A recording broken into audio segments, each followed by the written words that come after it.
Have you ever noticed that most of the stories of great success and great accomplishments come with something that someone had to overcome? Think about that.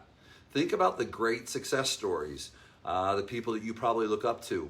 You know, a lot of times you'll probably ask the question, how did you do it? And many times what I'll tell people is that that's actually the wrong question, because you're going to get that watered down same message. I mean, think about this. How often, and I'm not here to minimize the brilliance of people and the accomplishments of people, but how often do you ask someone, how did you do it? And you hear a lot of the same stuff over and over and over again. And there's nothing wrong with that, because what I know is that we all need to hear the same thing over and over and over again, because we have old tape recordings either from childhood.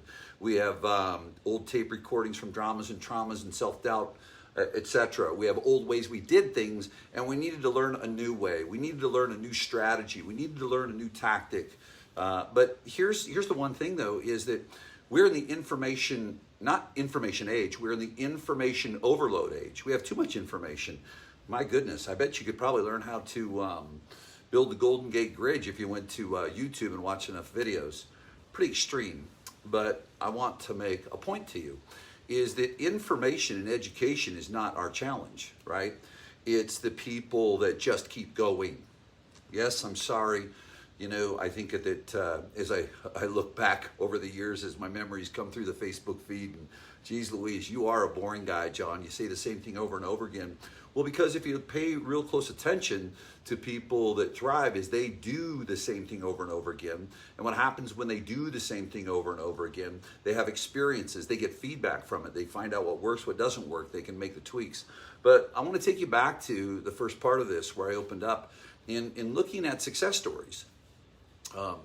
Because they've all overcome something. And you know, many times, and I don't know where you're at, you may be doing good, you want to get to great. You may be doing great, you want to get to excellence. You may be at excellence, you want to get to elite.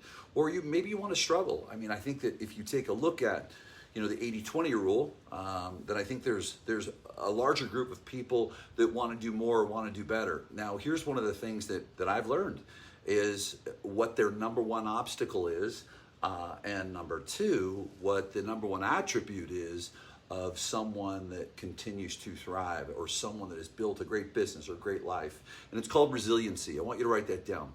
Resiliency. And I want you to spend some time. You know, I hope this isn't just another Facebook Live that John Cheplak puts up there and you watch it and, hey, that was good, or hey, it sucked, whatever it may be. But I promise you this, if you take the time and you really go a little bit deeper, see, winners take in and consume information. And what I always tell people is question everything I'm telling you by testing it. Okay, but I want you to look real close at resiliency. You know, have you ever noticed that person, man, they get knocked down, they get back up, and you know, they've just got a personality trait, or they're just different than me. Well, they are different than you 100%, because they have the same power you do that you may not be engaging, and that's the power of choice. There's the power of choice in reframing the experience that you're having. See, what holds people back is lack of resiliency. What holds people back is lack of resiliency. And then again, people come back to, well, you know, I'm not like that person. I'm just a little more sensitive, and things affect me different. Hey, good for you. Things affect everyone different, but you still have a choice. But let me break this down. Here is the massive difference. See, resiliency is something that is learned, something that we gain through life experiences, and we gain it by challenges and frustrations that we go through, and then having a choice. What I would say to you in current space and time, and not going on this massive educational space on resiliency, I want to give you the resiliency, okay, to move forward from wherever you're at. Because no matter what, if you're in your life or your business, you're not going to, I don't want to say no matter what, I mean, some people are complacent, but if you want to grow, you're going to need to be resilient, because you're going to face challenges, you're going to chase frustrations, okay? And you can't just get there and say, well, I wasn't built for this. No, you didn't build yourself for it. Let me say it again. Many people say, no, I wasn't built for this. But no, you didn't build yourself for it. Write that down and think about it. See, because here's another piece. Again, we're told to look into the future, and you should have vision, yet our future is in our past, which you'll hear me say over and over and over again. And that's where we can grab that resiliency. That's where we can take a look at something that we've overcome. Okay, that's where we can take a look at a challenge, and we can use that experience as a borrowed belief for the next challenge that we are going to face. Because if you want to grow personally or professionally, listen, it's going to get challenging. I mean, just when you think, boy, life is great, life is wonderful, business is great, business is wonderful, awesome.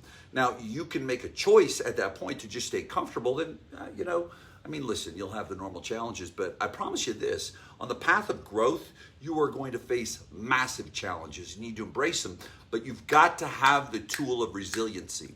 You've got to have the tool of resiliency. So what does that look like? Let me give you an example right now. How many of you are prepared? And who knows, we can look at statistics and we can look at inventory and we'll look at all things, but I got news for you, okay? None of us have been in a normal real estate market. None of us. And if you think so, you got another thing coming, okay? And I want to let y'all know that have come in the business in the last year, listen, you need to bear down. And it could be 6 months from now, it could be tomorrow, it could be a year from now, it could be 2 years from now. But you want to know what happens?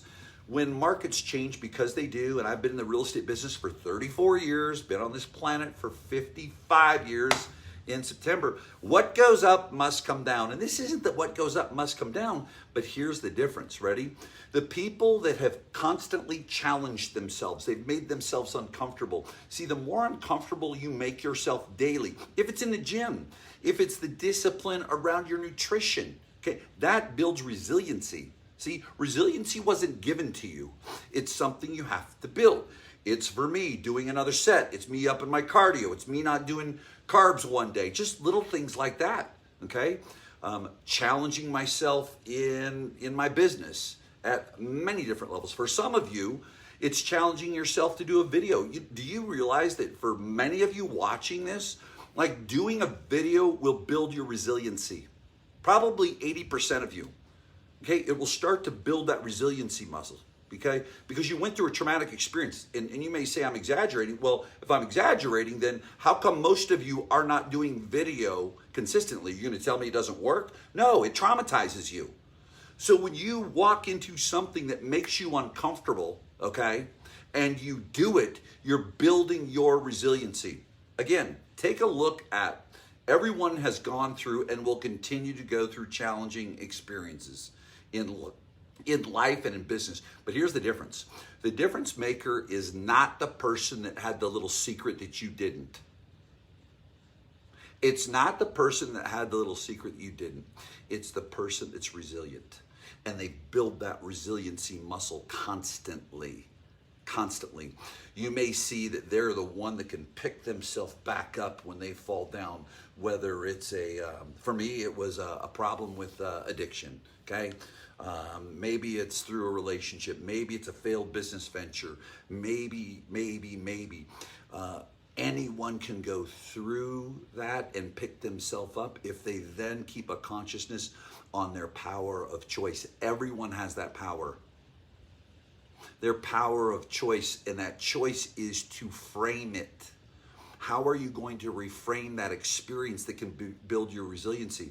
You can frame it as, what is it here to teach me about me? How is this here to serve me so I can go experience what I want to experience? And I'll tell you this, across the board, and including some of those brutal experiences, because I've sat in rooms as I've done my personal development where an author, Gary Zukav, confronted someone straight up on a very traumatic experience, and first thing he said was, so great, how has that made your life better?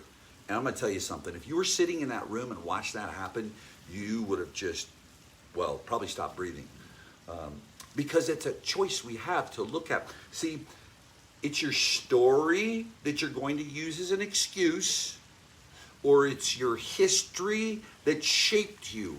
And if you allow your history to shape you, if you continue to go back and revisit that experience you had and see that you made it through, you're going to build resiliency so that when things happen, okay, see, things can happen in a marketplace. And I'm going to tell you something, there's a small percentage that will thrive because most just coast. Most just coast. They haven't challenged themselves physically. They haven't challenged themselves spiritually. They haven't challenged themselves, in any element of something that is absolutely uncomfortable. My goodness, I think I've been doing the same presentation, the same PowerPoint for 7, 8 years on video. I promise you. I think I've got a few, 50% of my slides are the same. People, whoa. Or people will be in the room that have been in the room 5, 6, 7, 8 years ago, and they're like, I'm still seeing this and I've done nothing. Okay. Well, those are the opportunity. Those are the times of opportunity.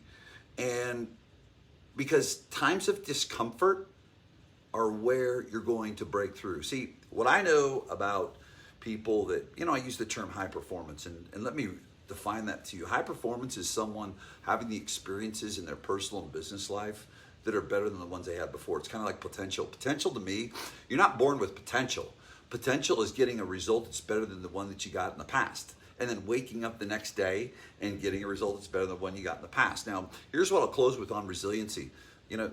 Stop thinking about what's outside of you. Everything is inside of you. Period. You cannot change what's outside of you. Those are the uncontrollables.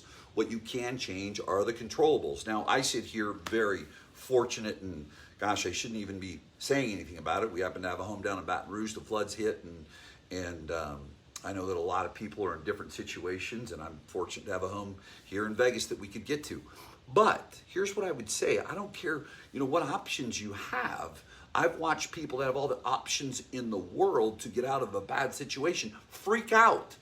They just freak out, okay? It's not a matter of how bad a situation is or is not for someone. I mean, it is, but not for the context of this. Freak out. Heck, we just look and just go, okay, no power, no utilities, no power, no Wi-Fi, no cell service, and it's not going to change soon. Well, there's no airport either. Well, guess what? I've got a car, and I can drive for 8 hours to a Dallas airport, park it there, catch a flight, and bring my family over here and get back to work. That's resiliency at a minor level.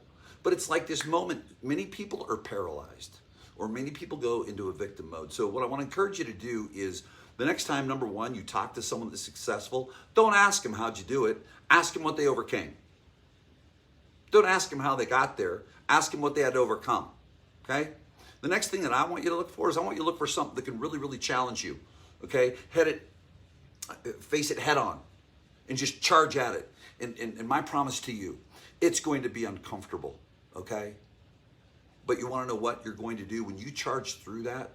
Okay, you're going to build your resiliency. And I will tell you, it is the number one attribute. Maybe 99, maybe all of you are a lot smarter than me watching this thing. And that's not just some self-deprecating commentary. Not a highly educated dude, but I pay attention to the things that really matter. With that said, appreciate y'all. Hope you found it valuable. Focus on resiliency. Focus on resiliency. Because here's the other thing too. Things will change. I mean, the market may change soon, may change later, but it's going to change. Are you going to be ready? Peace.